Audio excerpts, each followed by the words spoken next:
I'll be talking to you, like I said, decentralized identity. When we're talking about decentralized identity, we first need to look at where identity is, and then look at decentralized identity from a high-level view of the companies that are pushing it forward now, what their aim is to solve the issues that they see today with the way identity is organized.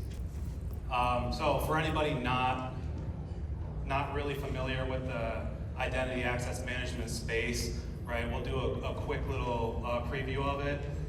So simply defined, identity from a cultural perspective, which is the first way it would have ever been defined, is the characteristics that make up a person based off of their different attributes, right? Things that they've experienced in their life, places they've been, who they keep their company with, family values, things like that.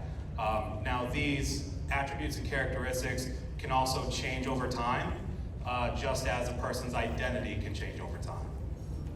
So following that same thought process, right, an identity, as we look at it in security, is the digital representation of a collection of a person's attributes.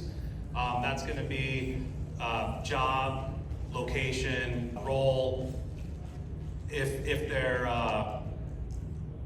they're a security level of a manager or someone who has higher access, right? The same way that identity can change culturally, it can also change in the cybersecurity space, right? The easiest way to look at that is your location, right? Most larger companies are gonna have offshore workers. Those workers can move, and the movement changes the identity, which also changes the access profile and what they should be allowed to access, and then what they can do once they have that access. So with the simple understanding of identity, we'll kind of go through a timeline of where identity went that brings us to today, right? So identity started pre-2000s, right, with really the idea that an identity was just you are who you say you are, you have some type of government or corporate card that identifies you, allows you access into a physical space, allows you to go where you want to go. As we see the emergence of not only technology but the internet, we see the first digital identities start to be created. Those digital identities are simply just a user having a username and password combination, right? It's not any more detailed than that. As we move through the early 2000s and into 2010, that's the first time that we actually see that the phrase identity access management is coined and used. We're also seeing that identity solutions are now more needed because companies have now brought themselves onto the web, right? And they need to protect the data that sits behind those sites, more so than just credentialed logins like they're used to. Through that early time in the 2000s, we also see new regulations come up. So we're talking HIPAA, PCI, other bodies that are regulating how data should be secured and how users should be able to have access to that data. Moving past 2010 into the 2020s, cloud adoption, right, drives basically where everybody's moving to. Moving off of on-prem, moving into cloud resource technologies. With that, we also adopt a need for easing access or use of your different applications within your organization. So in this case, we're talking about SSO. We also see the need for mobile identity management, which is just the ability to actually access your corporate infrastructure through your mobile device. On top of that, we're also seeing MFA and different other passwordless options being brought up, but we're also seeing an increase in identity threats. Current day, the real big buzzword is zero trust network architecture. Identity is one of those main pillars of your zero trust network architecture. Everything else is pretty much being posed as something that's going to support that. Security convergence meaning, again, all of your pillars are now working together. You're not just sticking behind a firewall and hoping that your network protocols are secure. You're making sure that you have your identity governance, your SSO, your MFA, your detection and response systems. And we're also seeing centralized identity, right? And centralized identity is going to be your usage of large identity systems and housing all of your identity information in basically single silos or certain areas where it's all going to be intact. The issues that we have with a centralized identity structure is, number one, your single point of failure. So single point of failure is just, if all your identities are located in this one database, and we have simple issues on this one database or the platform that connects to that, right? We've just now lost all of the access for our identities until that can get back up. Security breaches and attack escalations. So for security breaches, this is pretty much a gold mine, right? We can see that from when we're looking at cybersecurity headlines and news. The biggest thing that we see are breaches and data leaks. This is the information they're going for, right? All of the identity information is stored in one spot. If I just aim my resources at that one spot, I'm making the time I spent back worth it, because I'm receiving, if we're talking enterprises, corporate users, 10,000 plus user identity plus any of the information they have. If we're looking at retailers, possibly millions of users impacted by whatever they've decided to share. Attack escalations. Simply put, in 2024, 2/3 of attacks are related to identity, meaning that when the attack started, some type of identity was used to either translate or escalate that attack into different systems, right? And if we include attacks that are directly related to getting in just through exposed credentials and attributes, that number actually between the two jumps up to 90% of attacks. User data privacy concerns, right? If we're talking about all the articles that say data's been leaked, I'm sure almost everyone here has gotten some type of letter from whatever company that says, sorry, they got your data, here's free 5 years of whatever identity service check that we're gonna offer you to make up for it. Lack of user control and data storage. If all of this information is shared or stored in a centralized repository for commerce or for a corporate area, right, you don't have the ability to tell people or tell those who are storing your information how to use it, who they can share it with, what rights you want to give them, right?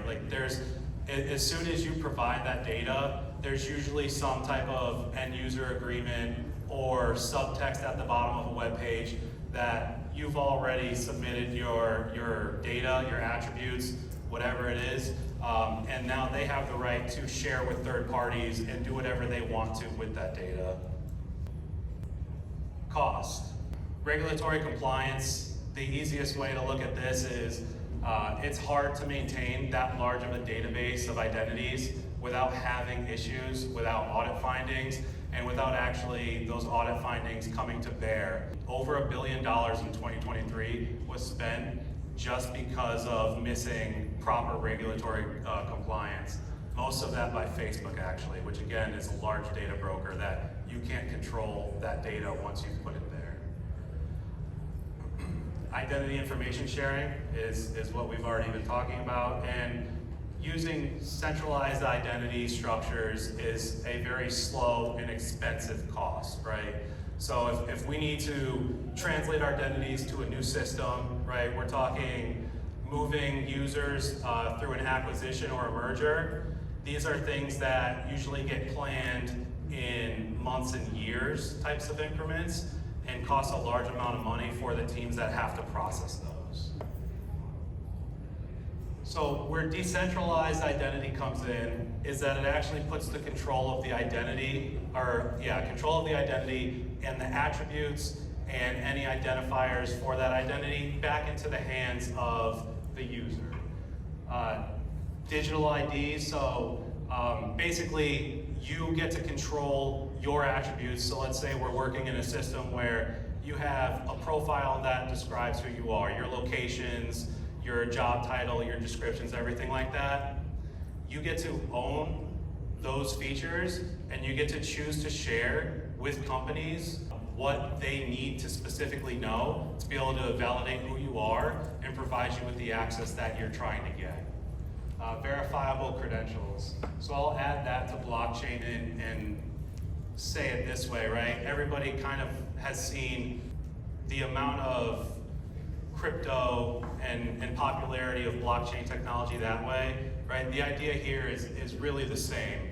You are getting a non-fungible way to be able to share or hold your identity in a wallet, hold everything that's associated with your identity, so any state documents, federal documents, certifications that are provided from third-party resources, anything like that, stores with your identity, allows you to share it at the time you need to, and allows you to take it back and conceal it when you're done providing it to whoever you need access to.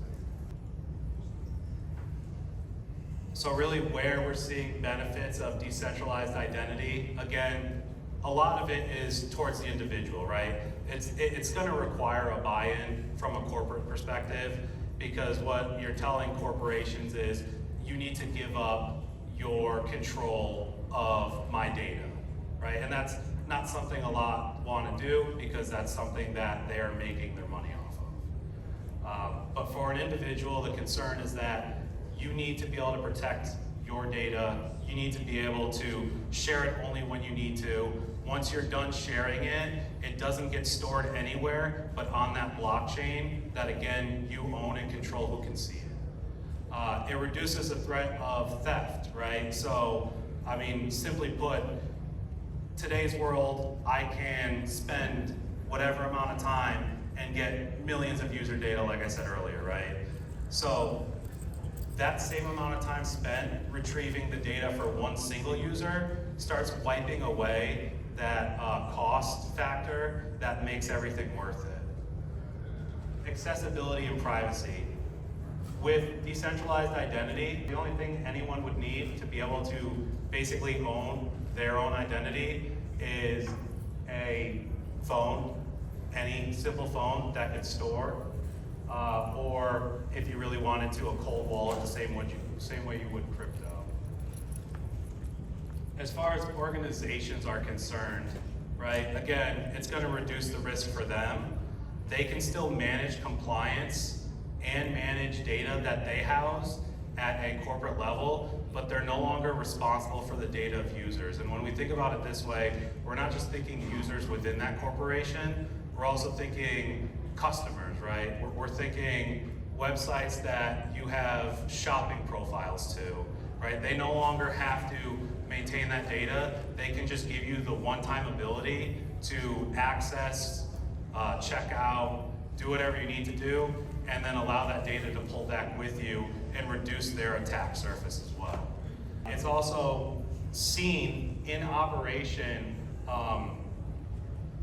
lowering operational costs while still maintaining compliance, right? Compliance is not any better through this use, but it does lower operational costs. What I would say related to this is that if you do question the validity, right, everyone's going to, this is the way people are trying to go. This is a small subsector of identity. There's not a lot in the US that has adopted this yet. However, if you start looking into the European Union, right, there's full countries that are doing driver's licenses, government documents, different corporations that are starting to allow access to their infrastructure, all based off of users owning and sharing their identity only when that time is deemed necessary.